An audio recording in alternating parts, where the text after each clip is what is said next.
पिछले वीडियो में हमने डिस्कस किया था कि स्कैरसिटी इज बेसिकली सबसे बड़ा प्रॉब्लम किसी भी इकोनॉमी का। यानी हर इकोनॉमी में रिसोर्सेज की कमी होती है और इसीलिए उन रिसोर्सेज को जगह जगह लगाने के लिए चॉइसेस लेनी पड़ती हैं। And that is the reason why do we study economics. इसी कारण से हम लोग इकोनॉमिक्स पढ़ते हैं, राइट?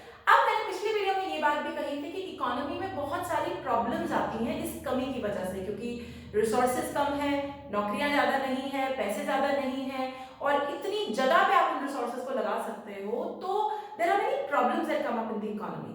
अब वो प्रॉब्लम्स क्या है एंड उन सब प्रॉब्लम्स में से तीन तगड़ी सबसे important central problems of an economy क्या है, वो हम आज की वीडियो में डिस्कस करने वाले हैं। ठीक है, वेलकम एवरीवन। आप लोग देख रहे हैं इको वर्ल्ड डिजिटल क्लासेस। इस समय चल रही है micro economics series for standard 11 और मेरा चैप्टर चल रहा है चैप्टर नंबर 1 या 2, कई किताबों में 1, कईयों में 2, which is central problems of an economy. और आज की वीडियो में एग्जैक्टली मैं यही डिस्कस करने वाली हूँ। ठीक है, तो चलो शुरू करते हैं। हमने पिछली बार डिस्कस किया, लेट्स रिमेंबर कोर, हमारा बेसिक याद रखो।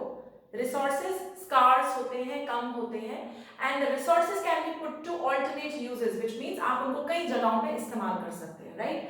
लेकिन हमारी वांट्स, हमारी नीड्स अनलिमिटेड होती हैं, इसीलिए रिसोर्सेज को यूज करते समय, एलोकेट करते समय, एलोकेट मतलब पैसा कहाँ लगाऊं, किधर लगाऊं, वो करते हुए चॉइस लेनी पड़ती है। You have to make decisions. ठीक है, अब इसी बेसिस पे हर इकोनॉमी में तीन मोटी प्रॉब्लम्स उठकर आती हैं जिनके बारे में इकोनॉमी को सोचना पड़ता है, and these problems are known as central problems of an economy. Central सबसे इंपॉर्टेंट। और इन्हीं प्रॉब्लम्स का दूसरा नाम है problem of allocation of resources.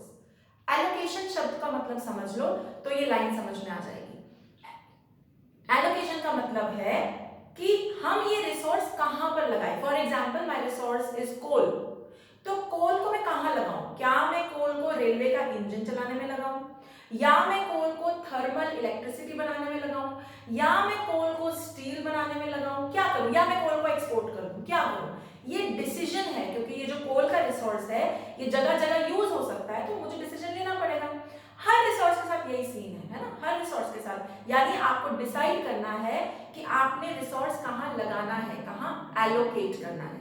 तो ये जो तीनों प्रॉब्लम्स है ना, ये एलोकेशन से ही रिलेटेड है कि कहां लगाएं पैसा या कहां वो रिसोर्स लगाएं, and that is why it is known as problem of allocation of resources. Okay, are we clear? तो चलो, पहला जो प्रॉब्लम है, सबसे बड़ा प्रॉब्लम जो हर इकोनॉमी को डिस्कस करना पड़ता है, चॉइस करनी पड़ती है what to produce and in what quantity. क्या प्रोड्यूस करें?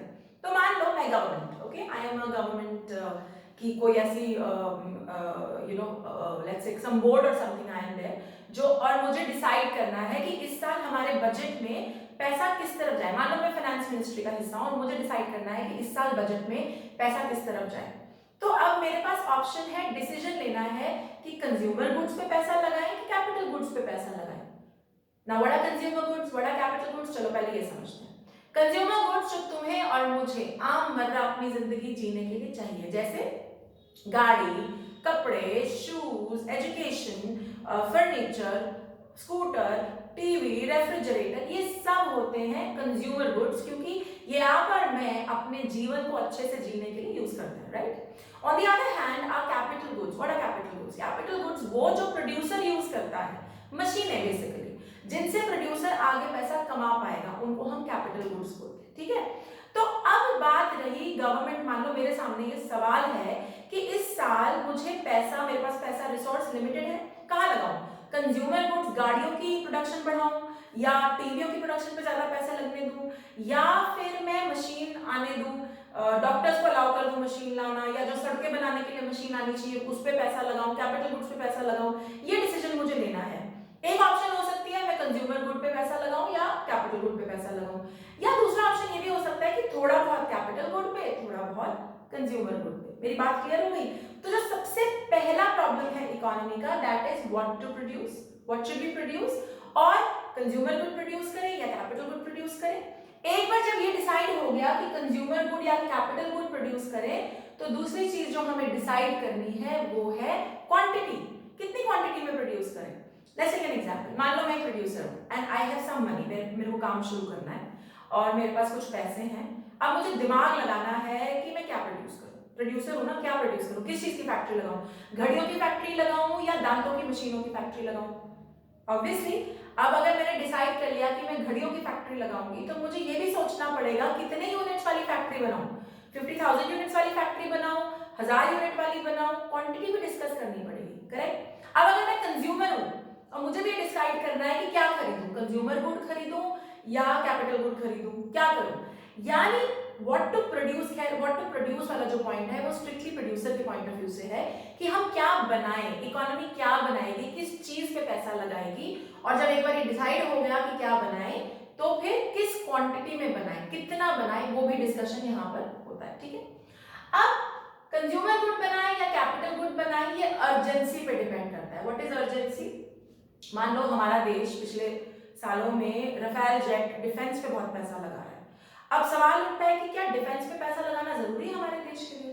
भाई अर्जेंसी देखो, तुम अपने आसपास के हालात देखो, पाकिस्तान तो है ही हमारे प्रिय मित्र, and then we have China also rushing in right now. अब तुम इमेजिन करो चाइना के साथ हमारा स्टैंड ऑफ चल रहा था, अगर हमारे पास न्यूक्लियर वेपन्स या हमारे पास रफेल जेट या हमारे पास डिफेंस की चीजें ना हो तो हमारी इतनी बड़ी आर्मी किस दम पे दुनिया की सबसे बड़ी आर्मी यानी चाइना से भिड़ेगी?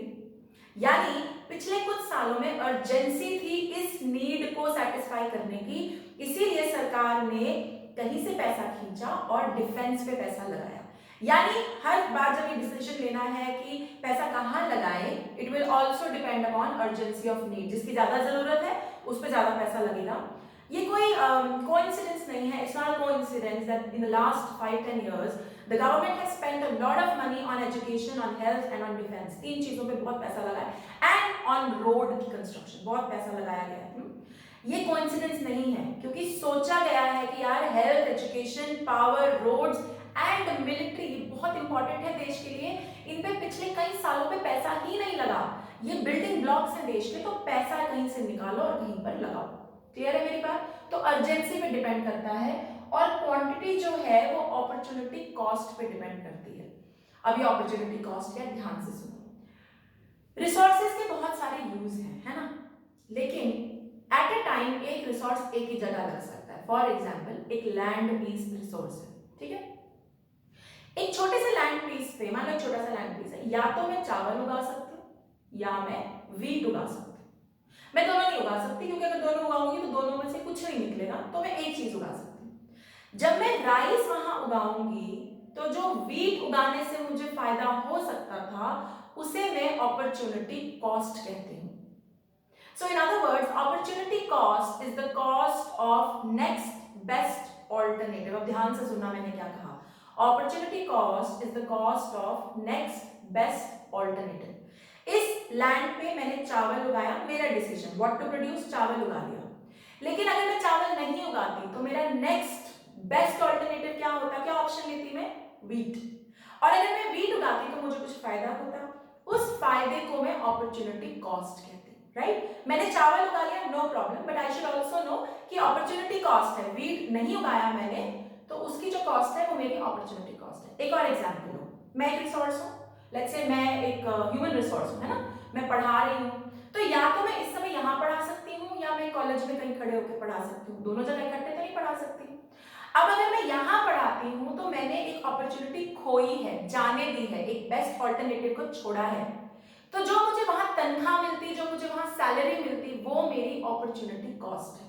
और अगर मैं वहां खड़ी होती, इस समय पढ़ा रही होती एज ए प्रोफेसर, तो जो मैं इन यहाँ पे कमा रही हूँ वो मेरी अपॉर्चुनिटी कॉस्ट हो जाती है। तो तुम ये भी कह सकते हो कि जो अपॉर्चुनिटी हम खो देते हैं, नेक्स्ट बेस्ट अपॉर्चुनिटी, उसकी जो कॉस्ट है उसे अपॉर्चुनिटी कॉस्ट बोलते हैं। इसको हम डिटेल में डिस्कस करेंगे when I do a video on opportunity cost. अब क्वांटिटी कितनी लें ये अपॉर्चुनिटी कॉस्ट पे डिपेंड करती है, क्योंकि मान लो तुम्हारी जेब में 100 रुपए हैं, तो 100 रुपए में या तो तुम्हें एप्पल्स खरीदने, ऑरेंजेस खरीदने, या तो तुम 50-50 खरीद लो, डन। लेकिन अगर तुम्हें एप्पल 60 खरीदने हैं तो तुम्हें 10 ऑरेंजेस छोड़ने पड़ेंगे, है ना, अपॉर्चुनिटी कॉस्ट छोड़नी पड़ेगी। तो 60 एप्पल्स खरीदे, 40 ऑरेंज आ गए। 70 एप्पल खरीदोगे तो 30 ही मिलेंगे, 80 खरीदोगे तो 20 ऑरेंजेस ही मिलेंगे। यानी कुछ पाने के लिए कुछ खोना पड़ेगा, एप्पल्स खाने के लिए ऑरेंजेस की अपॉर्चुनिटी छोड़नी पड़ेगी, और वो तुम्हारी अपॉर्चुनिटी कॉस्ट है। समझ में आ गया? तो जो पहला प्रॉब्लम है इकोनॉमी का और आपको ये लिखना है, it is about allocation of resources का प्रॉब्लम। यहाँ पे डिसीजन लेना पड़ता है कि कंज्यूमर गुड्स, कैपिटल गुड्स क्या खरीदें, और वो डिपेंड करता है अर्जेंसी पर, और क्वांटिटी कितनी ले ये डिपेंड करता है अपॉर्चुनिटी कॉस्ट। क्लियर? अभी क्लियर? ऑलराइट, आगे बढ़ते हैं। Second problem, how to produce. दूसरा जो प्रॉब्लम है ये है problem of choice of technique of production. अब हमारे देश को देखो, हमारे यहाँ लेबर मैनुअली भी काम करती है और मशीनों से भी काम कराया जाता है, यानी हमारे यहाँ प्रोडक्शन की टेक्निक्स दो तरीके की हैं, जहां लेबर खुद लगा हुआ है, जैसे घर बनते हैं लेबर खुद लगता है, या फिर मशीनों से काम करवाते हैं। Now the choice to in front of a producer is what technique should he take up. क्या वो लेबर इंटेंसिव टेक्निक चूज करे या कैपिटल इंटेंसिव टेक्निक चूज करे? Guys please mind you whatever I have written on the board, जो लिखा है, जो बोल रही हूं, एग्जैक्टली यही आपके आंसर में आना जरूरी है। ओके, कि लेबर इंटेंसिव देखें या कैपिटल इंटेंसिव देखें। लेबर इंटेंसिव का क्या फायदा? एम्प्लॉयमेंट जनरेट करेगा। अगर आप लेबर इंटेंसिव काम करते हैं, खूब एम्प्लॉयमेंट जनरेट होगी। कैपिटल इंटेंसिव का क्या फायदा? काम धड़ल्ले से होगा, ग्रोथ होगी, गुड्स एंड सर्विसेज की प्रोडक्शन बढ़ेगी और जीडीपी भी बढ़ेगा। तो इकोनॉमी में लेबर इंटेंसिव का फायदा ये कि एम्प्लॉयमेंट जनरेट होगी, लेकिन गुड्स एंड सर्विसेज उतनी तेजी से नहीं बढ़ेगी production. On the other hand capital intensive का फायदा ये कि भाई मशीनें लगेगी, ग्रोथ होगी, जीडीपी बढ़ेगा। But what should happen? इनके बीच में हमेशा बैलेंस की रिक्वायरमेंट है, specially in a country like ours. India को देखो, इंडिया की पॉपुलेशन को देखो। If we go completely capital intensive, and by completely capital intensive I mean कि हमारे यहाँ दूध देने वाले जो हैं आज मशीनें नहीं यूज करते, एवरीथिंग इज डन मैनुअली, है ना। अगर हम वो भी मैकेनाइज कर दे बाहर वाले देशों की तरह, तो हमारे यहाँ की एम्प्लॉयमेंट का क्या होगा? इसलिए हमारे देश में it is very important to have a balance between two. आप लेबर इंटेंसिव भी रखो कुछ काम, और कुछ काम कैपिटल इंटेंसिव रखो, ताकि हमें ग्रोथ भी मिले और हमारे यहाँ एम्प्लॉयमेंट अपॉर्चुनिटीज भी जनरेट होती रहे। क्लियर है? तो सेकेंड पॉइंट में आप क्या लिखेंगे? How to produce is about choice of technique of production. Then दो होती है, लेबर इंटेंसिव, कैपिटल इंटेंसिव, दोनों को समझाएंगे, एंड लास्ट पॉइंट लिखेंगे कि इनके बीच में बैलेंस की रिक्वायरमेंट है। अभी clear? Alright, let's go to third one, for whom to produce. भाई डिसाइड कर लिया क्या प्रोड्यूस करें, ये भी डिसाइड कर लिया कैसे प्रोड्यूस करें। अब किसके लिए प्रोड्यूस करें का सीधा मतलब है, this is the problem of distribution of income. तीसरा जो बहुत बड़ा सवाल होता है कि चलो नेशनल इनकम कमा ली, देश ने खूब पैसा कमा लिया, अब इसको लोगों तक कैसे पहुंचाएं? तुम्हें क्या लगता है, दान देंगे, चैरिटी होगी? नहीं, लोगों तक ऐसे कैसे सिस्टम्स बनाए कि लोग पैसा कमा पाए, अमीर और गरीब के बीच का जो डिफरेंस है वो कम हो जाए, ऐसा कैसे करें? This is what this problem is all about. Okay, तो प्रॉब्लम है, इस प्रॉब्लम में we talk about equitable distribution of national income. Equitable शब्द है, इक्वल नहीं है। मतलब इक्वल का मतलब है तुम्हें 20,000 मिलेंगे तो मुझे भी 20,000 मिलने चाहिए ना, ये तो हो ही नहीं सकता। फिर तो कोई डॉक्टर क्यों बनेगा, कोई इंजीनियर क्यों बनेगा, और कोई चपरासी क्यों रहेगा? You getting my point? Equitable का मतलब है कि जो चपरासी डिजर्व करता है to live in a country like ours, to live in a time like this, उसको उतना मिलना चाहिए भाई, उसकी एक्सप्लॉयटेशन नहीं होनी चाहिए। और जो एक डॉक्टर, एक टीचर डिजर्व करता है in these times we should get that kind of salary. That is equitable का concept ये होता है। equal नहीं बोला, टीचर को भी उतना ही मिले, डॉक्टर को भी उतना ही मिले, चपरासी को भी उतना मिले, तो फिर फायदा क्या होगा? कोई भी नहीं कुछ करेगा। लेकिन अगर तुम्हें जितना तुम डिजर्व करते हो उतना मिल जाए, that is known as equitable distribution. और ये जो तीसरा प्रॉब्लम है, it is exactly about that कि इक्विटेबल डिस्ट्रीब्यूशन होनी चाहिए नेशनल इनकम की, यानी जो जितना डिजर्व करता है उसको मिले, ताकि रिच और पुअर के बीच का जो फर्क है वो कम हो। क्योंकि जब रिच और पुअर के बीच का फर्क कम होता है तो इकोनॉमी ग्रो करती है। कैसे? अमीर भी गाड़ी खरीद सकता है, गरीब भी गाड़ी खरीद सकता है, हो गया ना गुड्स। अमीर भी स्कूल जा सकता है अच्छे, गरीब भी स्कूल अच्छे जा सकता है, गुड्स एंड सर्विसेज का प्रोडक्शन बढ़ता है, इकोनॉमी में डिमांड बढ़ती है, ओवरऑल इकोनॉमी अच्छा करती है। ये आइडिया है, और इसके पीछे जो एक बहुत बड़ा प्रीमाइस है वो है सोशल इक्विटी। सोशल इक्विटी मतलब यार हर कोई एक अच्छे लेवल से जिए ना। कोई बहुत, अब हमारे देश में देखो, कोई बहुत ही गरीब है, 2 टाइम का खाना भी नहीं है, और किसी के घर में सोने का जेट भी है। This kind of difference. और ये क्यों है? क्योंकि हमारे यहाँ डिस्ट्रीब्यूशन ऑफ इनकम ढंग से नहीं होती। ऐसा नहीं है कि सरकार पॉलिसीज नहीं निकालती, या गरीब लोगों को ऑप्शंस नहीं मिलते। लेकिन तुम ये कह लो कि करप्शन है या सिस्टम ही नहीं बने हुए या इतनी गरीबी है कि वो वहां तक पहुंच ही नहीं पाता, इतनी अनअवेयरनेस है, हम लोगों को पता ही नहीं होता कि हमारे हक क्या है, वी डोंट नो, तो वहां तक पहुंच ही नहीं पाता। तो तीसरा जो प्रॉब्लम है, it deals with distribution, that's your first point, it deals with distribution of national income. It is about equitable distribution of income which tries to lower the gap between rich and poor. Balance की जरूरत है, balance चाहिए, okay?